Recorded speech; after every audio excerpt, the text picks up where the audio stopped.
Le Seigneur a créé l'être humain à partir de la terre, pour le faire retourner ensuite à la terre. Il accorde aux humains un certain nombre de jours et un temps fixé pour vivre. Il leur a donné autorité sur les choses de la terre. Il les a créés à son image. Il les a remplis de force, comme lui-même. Il a fait que tous les êtres créés aient peur des humains. Alors ceux-ci peuvent dominer les animaux et les oiseaux. Il leur a donné le jugement, une langue, des yeux, des oreilles, et un cœur pour réfléchir. Il les a remplis d'intelligence et de connaissance. Il leur a enseigné le bien et le mal.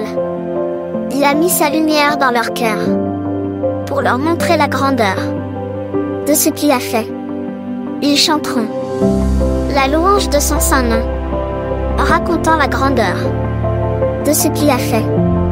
De plus, le Seigneur a donné aux humains la connaissance. Il leur a accordé la loi qui fait vivre.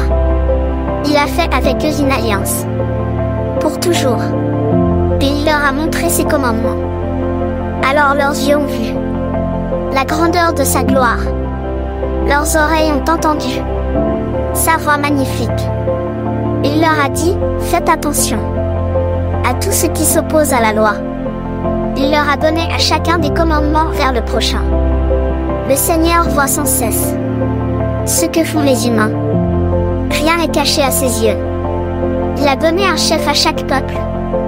Mais le peuple d'Israël reste le bien du Seigneur. Toutes les actions des humains sont devant le Seigneur, aussi claires que le soleil.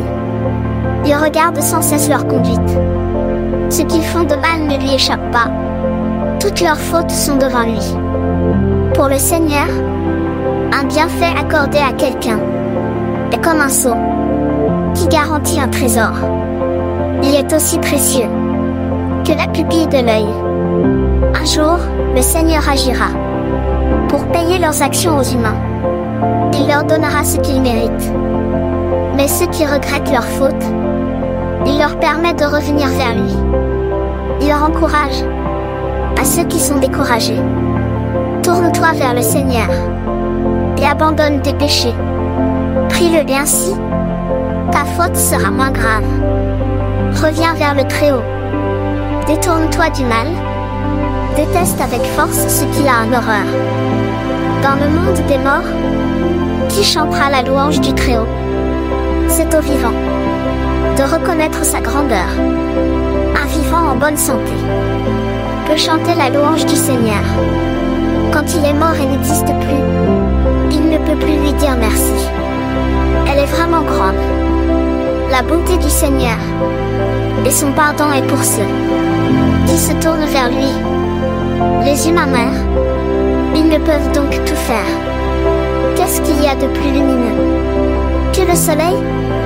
Pourtant, il ne brille pas toujours. De même, l'être humain qui médite de faire le mal.